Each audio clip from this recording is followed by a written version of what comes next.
Finalement, chacun peut utiliser la synergologie différemment en fonction de son métier. Par exemple, un coach ou un psychologue utilisera la synergologie dans son métier différemment qu'un chef d'entreprise avec ses équipes, par exemple. Et en même temps, la méthode, au-delà de la discipline qu'est la synergologie, reste la même. Et tout part du sens et du pourquoi de la synergologie. Bien loin de vouloir mettre des étiquettes sur ce que pense ou vit une personne juste en l'observant, on cherche à créer de l'authenticité dans les relations, qu'elles soient professionnelles ou personnelles. Aussi bien un psychologue avec son patient qu'un manager avec ses équipes. Et pour ça, le point de départ, c'est d'être acteur de la relation. Donc non, un synergologue n'est pas quelqu'un de mystérieux, en retrait, toujours en train de vous observer en mode Sherlock Holmes.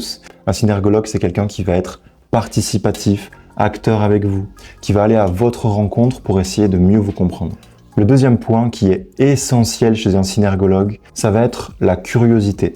Parce que même s'il voit des choses, son but, c'est d'essayer de mieux vous comprendre et d'emmener finalement la relation vers quelque chose de plus transparent. Donc au final, on voit des choses sur le corps, mais en fin de compte, on voit des horizons de sens. Ok, on voit du malaise, du stress, on peut remarquer que la personne aimerait dire quelque chose, qu'il y a du non-dit, mais on ne connaît pas vraiment la signification, parce que tout ça est propre à la personne et en même temps, ça lui appartient.